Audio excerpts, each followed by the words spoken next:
So, are your rental applications getting rejected one after another? I'm going to show you how to stand out and, secure the place you truly want and do it without offering a single dollar more in rent. The rental market today, it feels like a battlefield, doesn't it? You know you're perfectly qualified, you have a stable income, you're a great person, but your application just vanishes into a black hole. It's incredibly frustrating, I get it, but what if I told you there's a smarter way to compete? A way to make yourself the only logical choice for the landlord? Stay with me because we are about to completely re-engineer the way you apply for a home. See, the fundamental mistake most people make is believing the highest bidder always wins. That's just a losing game. It forces you to overpay, and frankly, it signals desperation. We are not going to play that game. No, we're going to play a completely different one they don't expect. We're going to compete on quality, not just price. So let's begin with your single most powerful and, honestly, most underutilized weapon. Okay, so stop thinking of yourself as just another applicant. Emphatically, you are a product, a premium service.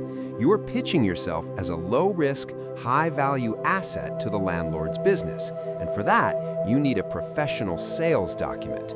That is your rental resume. It's a clean one, maybe two-page PDF that professionally showcases your entire rental profile. I want you to imagine a landlord. Let's call him Frank. Frank's tired. He's sifting through this pile of like 50 identical, messy, and incomplete application forms. And then he gets to yours, and it's clean, it's organized, it has your contact info right at the top, a brief and clear objective, your solid employment history, your rental history with precise dates and glowing references. Who do you think Frank is going to remember? Who is he going to call first? Of course, you've just made his job 100 times easier. He instantly perceives you as organized, serious, and deeply professional. Almost nobody does this. Emphatically, this simple act is a massive pattern interrupt. It immediately places you in the top 5% of all applicants. It just screams, I have my life together. And that, my friends, is the subliminal message every landlord is absolutely desperate to hear. So on the screen now is a template you can model. Notice the key sections.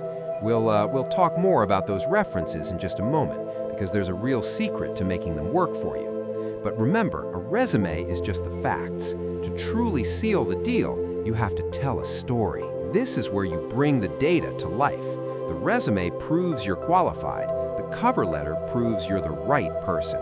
Instructionally, this is not the place to simply state, I am applying for the two-bedroom apartment. I mean, the landlord already knows that.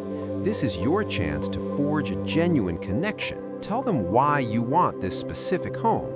Did you notice the great natural light for your plant houses?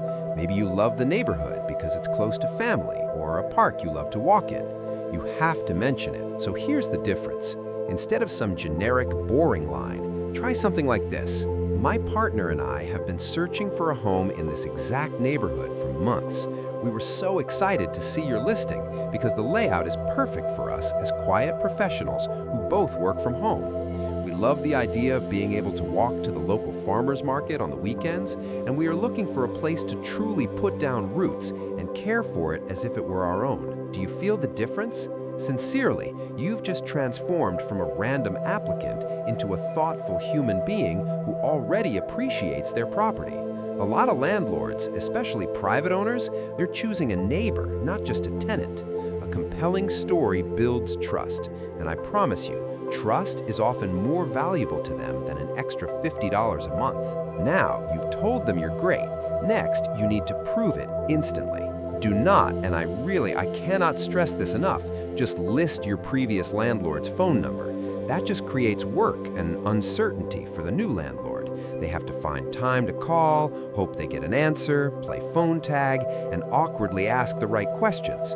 We are going to eliminate that friction entirely. Before you even start applying, you're going to contact your previous 1 or 2 landlords and ask them for a simple signed letter of recommendation. A PDF is perfect. It only needs to say something this powerful. To whom concerned, your name was an excellent tenant at address from date to date.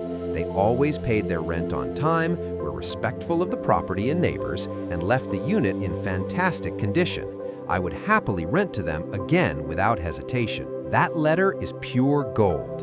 Emphatically, you're going to attach it to your application package along with your resume and cover letter.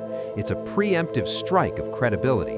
The new landlord has zero work to verify you. You are providing incontrovertible third-party validation of your quality right from the very start. Okay, so you've built an incredible professional package. Now, and only now, do we talk about the money, but in a different way. This distinction is critical. When a bidding war starts, people get emotional. They impulsively offer $100, $200, even more per month. This is a trap. It permanently inflates your cost of living and sets a new, higher baseline for all future rent increases. Don't do it. There's a much, much smarter financial move if you have the savings, and that is to offer to pay several months of rent up front. Let's say the rent is $2,000. Tenant A offers $2,100 a month, but you, tenant B, you offer the asking price of $2,000, and you offer the first 3 months of rent plus the security deposit all at once. That's a check for $8,000 that you hand the landlord on the day you sign the lease. Who's the more attractive applicant? For many landlords, it's you.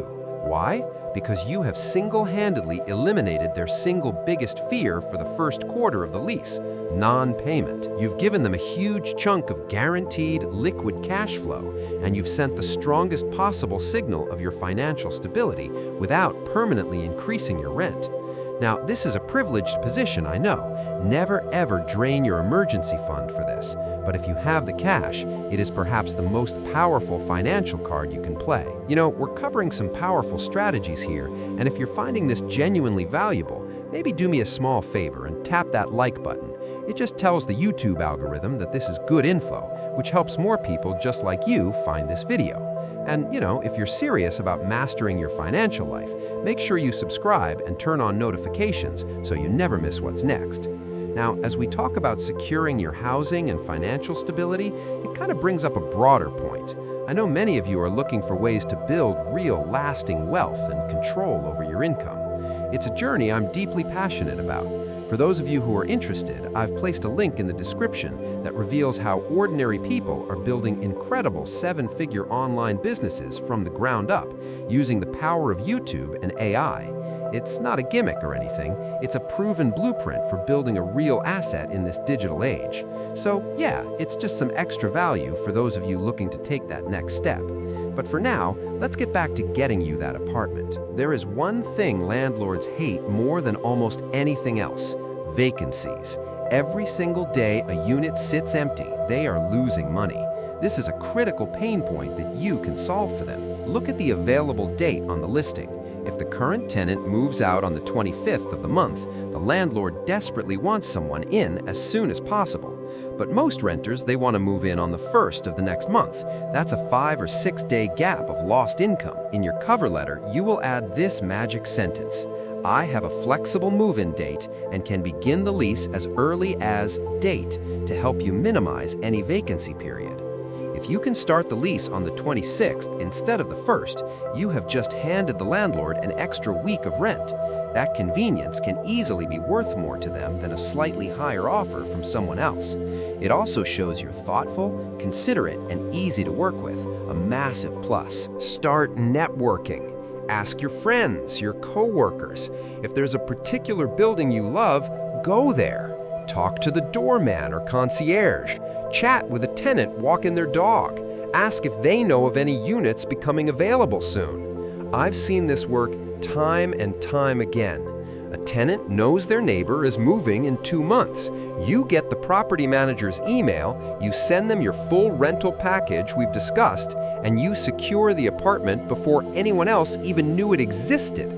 You just bypass the entire competition. And when you do go to an open house, you must visit in person.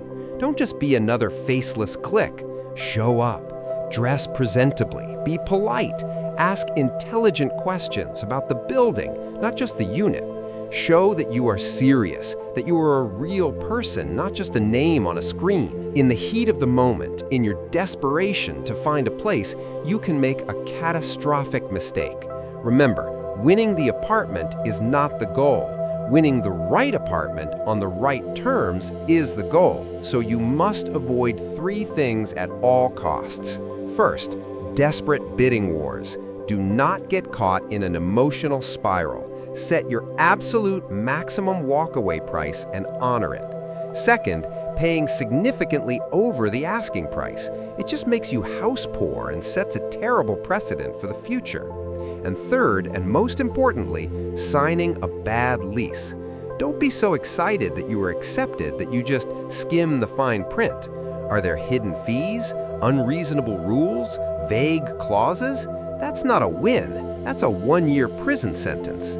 This brings us to the final, and I think most empowering point. Getting the acceptance call is not the end of the process. It is the beginning of the final negotiation. Once they've chosen you, you have real leverage. They want you. They have emotionally moved on from all the other applicants, and they're ready to be done. So now you can fine-tune the agreement. And this isn't just about rent. Can you negotiate the pet clause, maybe by offering a slightly larger, refundable pet deposit? Can you get permission to paint the walls a neutral color, so long as you agree to paint them back before you leave? And here's an advanced move. Negotiate an early termination clause. Ask something like, if my job unexpectedly transfers me out of state in 9 months, can we agree on a fixed break lease penalty, like 2 months' rent, instead of me being responsible for the entire remainder of the lease? This shows you are a serious, long-term planner, and it gives you a level of security and flexibility most renters just don't have. So, to recap, don't just offer more money. Build a world-class professional package. Get your references in advance and offer things that provide security and convenience, like upfront rent or a flexible move-in date. Stand firm on your budget and don't be afraid to negotiate the final terms. Now, I'm curious to know what you think. Drop a comment below. What's the one strategy you're going to use for your next application? Is it A, creating a full rental resume package, or B, offering a flexible move-in date? Let me know in the comments. And once you've secured your amazing new home, the next step is building your wealth. But the common advice, it's often dead wrong. In our next video, we're going to explore a shocking truth: why working harder keeps you broke. You will not want to miss it. Thank you for your time and your attention. Go out there and get the home you deserve. I'll see you in the next one.